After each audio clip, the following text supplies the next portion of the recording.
बिस्मिल्लाहिर्रहमानिर्रहीम। अस्सलाम वालेकुम दोस्तों, उम्मीद करता हूँ आप खैरियत से होंगे। आप देख रहे हैं मेरे यूट्यूब चैनल डॉक्टर मोहसिन आलम। दोस्तों, आज हम बात करेंगे अस्थमा के हवाले से, जिसको दमा भी कहा जाता है। आज की इस वीडियो में हम डिटेल से बात करेंगे कि दमा क्या होता है, दमा होने की क्या क्या वजूहात हो सकती हैं और दमे की वजह से क्या साइन एंड सिम्टम्स देखने को मिल सकते हैं। इसके साथ साथ कुछ होम्योपैथिक मेडिसिन की भी बात करेंगे जो कि दमा पर बहुत अच्छा काम करती है। दोस्तों, आज की वीडियो उन लोगों के लिए स्पेशल है जो स्टीरॉइड्स और इनहेलर स्प्रे वगैरह यूज़ करके तंग आ चुके हैं और उसके बावजूद उनको दमा की किसी भी सिम्टम्स में रिलीफ देखने को नहीं मिलता। तो दोस्तों, वीडियो को पूरा ज़रूर देखिएगा। आइए बात करते हैं।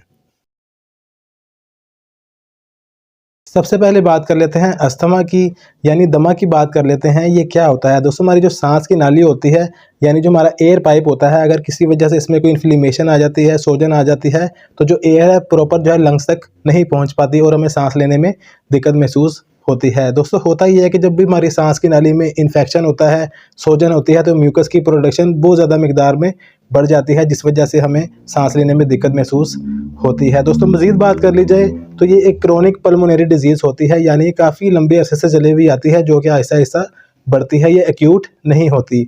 तो चलिए अब इसकी कुछ वजूहात की बात कर लेते हैं।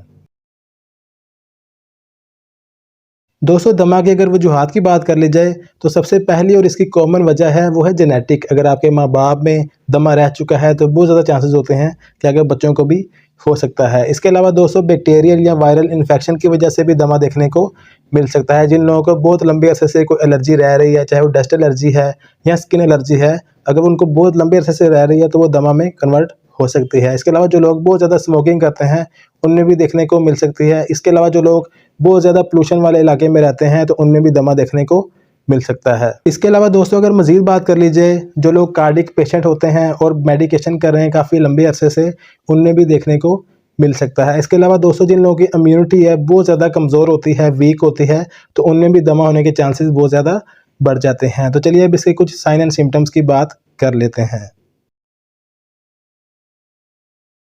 दमा के अगर साइन एंड सिम्टम्स की बात की जाए तो शॉर्टनेस ऑफ ब्रीथ देखने को मिलती है, यानी मरीज़ जब भी चलता है या सीढ़ियाँ चढ़ता है तो इसका सांस फूलता है। बाज़ दफ़ा सांस में से सीटी जैसी आवाज़ भी आने लग जाती है। इसके अलावा दोस्तों, अगर सिवियरिटी की बात कर ली जाए तो दमे के मरीज़ का जो ऑक्सीजन लेवल है बहुत ज़्यादा कम हो जाता है। बाज़ दफ़ा उसको ऑक्सीजन लगाने की ज़रूरत भी महसूस हो सकती है। दोस्तों, इसके अलावा अगर बात कर ली जाए तो मरीज़ जो है वो लेटते हुए जो है उसको बहुत ज़्यादा दिक्कत महसूस होती है, घबराहट होती है, बेचैनी होती है।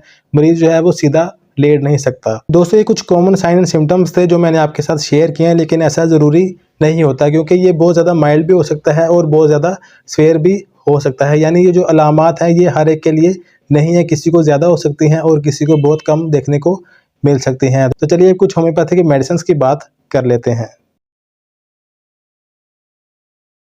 दोस्तों, अब कुछ होम्योपैथिक मेडिसिन की बात कर लेते हैं जो कि हम अपने पेशेंट्स को क्लिनिक में यूज़ करवाते हैं। आपने इन मेडिसिन को जो है वो 3 से 4 माह के लिए ज़रूर कंटिन्यू कर लेना है, बहुत ही अच्छे रिजल्ट्स देखने को मिलते हैं। तो चलिए कुछ मेडिसिन की बात कर लेते हैं। सबसे पहले हम जो मेडिसिन यूज़ करवाते हैं अपने क्लिनिक में वो है एस्पिडोस्पर्मा मदर टिंचर। दोस्तों, बहुत ही इफेक्टिव मेडिसिन है जो कि हम अपने क्लिनिक में यूज़ करवाते हैं, बहुत ही अच्छे रिजल्ट्स देखने को मिलते हैं। दोस्तों, अगर इस मेडिसिन के अलामात की बात कर ली जाए तो इसको हम लंग्स का टॉनिक भी कहते हैं, यानी कि अगर आप जनरल इसको यूज़ करना चाहें तो आप इसको प्रिवेंशन के लिए भी यूज़ कर सकते हैं। इसके अलावा ऑक्सीजन लेवल है जो बहुत ज़्यादा कम होने लग जाता है, सांस में जो है बहुत ज़्यादा डिफ़िकल्टी होती है, तो इस सब अलामात में बहुत अच्छा काम करता है।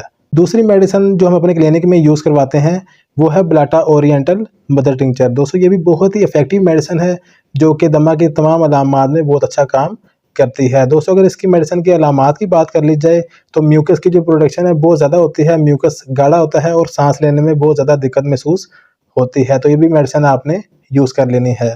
तीसरे नंबर पर हम जो मेडिसिन यूज़ करवाते हैं वो है ग्रिंडेलिया मदर टिंचर। दोस्तों, ये भी बहुत ही इफेक्टिव मेडिसिन है जो कि दमा की शदीद हालतों में बहुत अच्छा काम करती है। दोस्तों, मैंने आपको 3 मेडिसिन बताई हैं, बेसिकली ये कंपाउंड है, आपने इन तीनों मेडिसिन को मिला के इस्तेमाल कर लेना है। इन तीनों मेडिसिन के 10 ड्रॉप्स मिला के आधे गिलास पानी में इस्तेमाल कर लेने हैं। लास्ट में हम जो मेडिसिन यूज़ करवाते हैं दोस्तों वो है बायोप्लाजिन 2 नंबर। दोस्तों, ये भी बहुत ही इफेक्टिव मेडिसिन है जो कि अस्थमा पर बहुत अच्छा काम करती है। इस मेडिसिन के आपने 4 से 6 गोलियां दिन में 3 दफ़ा इस्तेमाल कर लेने हैं। दोस्तों आपने इन सब मेडिसिन को 3 से 4 माह कंटिन्यू ज़रूर इस्तेमाल कर लेना है। जब भी आप देखें कि आपको दमा की जो हालतें हैं यानी उसके जो सिम्टम्स हैं उसमें रिलीफ मिला है, तो आप इस मेडिसिन को 6 से 8 महीने के लिए कंटिन्यू कर सकते हैं। दोस्तों हमने इस मेडिसिन के अपने क्लिनिक में बहुत ही अच्छे रिजल्ट्स देखे हैं। जो लोग स्टीरॉइड्स यूज़ करते थे, इनहेलर स्प्रे यूज़ करते थे, तो वो उन मेडिसिन को यूज़ करके अल्हम्दुलिल्लाह रिकवर हो चुके हैं। तो आपने भी इन मेडिसिन को रूटीन से यूज़ कर लेना है। लास्ट में दोस्तों जो भी दमा के मरीज़ हैं, अगर उनको किसी वजह से एलर्जी है यानी उनके सिम्टम्स में इजाफा होता है, तो उनको चाहिए